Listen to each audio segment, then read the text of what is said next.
বিশ্ববাজারের জ্বালানি তেলের মূল্য বৃদ্ধির সঙ্গে সামঞ্জস্য রেখে দেশে ভোক্তা পর্যায়ে সব ধরনের জ্বালানি তেলের দাম বাড়ানো সরকার।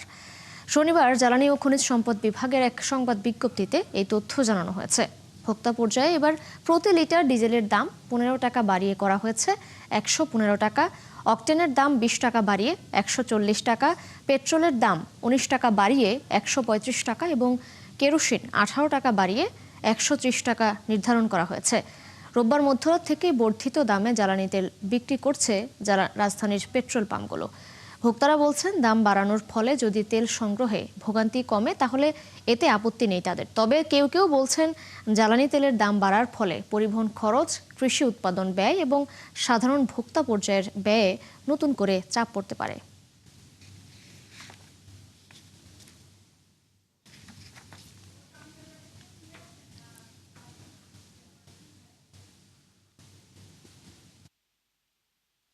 আসলে হঠাৎ করে বাড়া দিচ্ছে, এটা কিছু করার নাই। আর তারপর আমরা তেল পাচ্ছি না। গতকালকে 5টা মানে 5:30 সময় আমরা 15 নাম্বার রুটে খারাইছি, এই পর্যন্ত আস্তে আস্তে ওরা তেল নাই। এই পর্যন্ত এখানেই সারা রাত আমরা বাসাও যাই নাই। এই পর্যন্ত আমরা দুয়া মাথা করে পড়ে আছে, খাওয়া নাই, লওয়া নাই, পানি নাই, কিচ্ছু নাই। বাড়াইছে এতে আমাদের কোনো আফসোস নেই। আমরা যদি নিয়মিত আগে যেভাবে পাম্পে আসলে তেল পাইতাম, চলে যেতাম, এরকম যদি হয় তাহলে আমাদের বাড়তি কোনো বিষয় না। কারণ এমনি আমাদের অনেক ভোগান্তি। মনে করেন আমি কালকে রাত্রে 8টা থেকে সিরিয়াল ধরছি, সারা রাত থাকছি, এখানে আমার 200 টাকা 300 টাকা পকেট করছে। তার থেকে আমি যদি 100 টাকা বাড়তি দিয়ে যদি আমি তাড়াতাড়ি নিয়ে চলে যেতে দিলে আমি ডিউটি করতে পারতাছি।